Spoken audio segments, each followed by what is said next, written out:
बहुत समय पहले की बात है। एक घने जंगल के बीचों बीच एक खूबसूरत झील थी। उस झील के किनारे एक गुलाबी फूलों वाला पेड़ था, जिसमें एक छोटी सी परी रहती थी। उसका नाम था गुलाबी। वह बहुत ही भोली और दयालु थी। उसके पंख गुलाबी रंग के थे, जो धूप में चमकते थे। गुलाबी को तितलियों से बातें करना और झील के किनारे गाना गाना बहुत पसंद था। झील के दूसरी तरफ एक काले रंग के पत्थरों वाली गुफा में एक और परी रहती थी। उसका नाम था काली। काली के पंख गहरे नीले रंग के थे, जो रात के आकाश जैसे दिखते थे। वह गुलाबी की तरह बातूनी नहीं थी।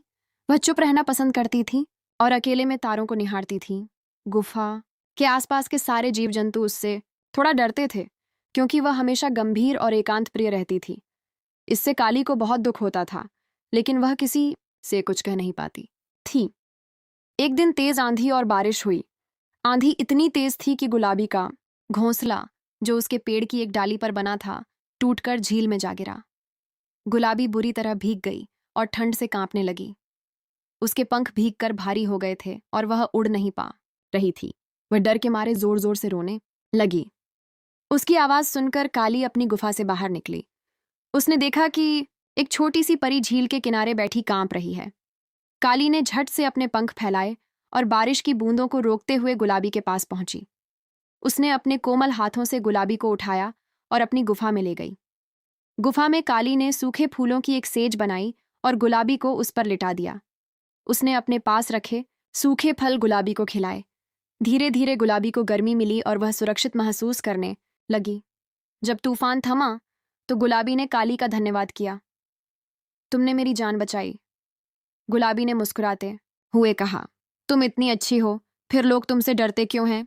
काली ने उदास होकर कहा। शायद इसलिए क्योंकि मैं अलग हूं। मेरा रंग अलग है, मेरा घर अलग है और मुझे अकेले रहना पसंद है।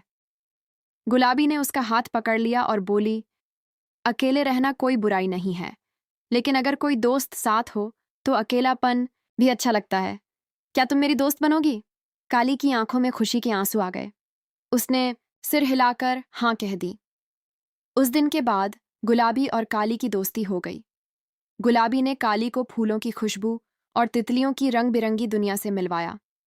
काली ने गुलाबी को तारों के नाम और रात के समय जुगनुओं का नृत्य दिखाया। वे दोनों साथ में झील के किनारे बैठतीं, एक गुलाबी फूलों की बात करती और दूसरी चांदनी रात की कहानियां सुनाती।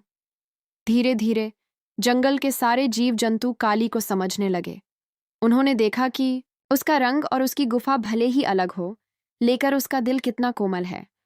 अब कोई भी काली से नहीं डरता था। दोनों परियों की अनोखी दोस्ती की मिसाल दी जाने लगी।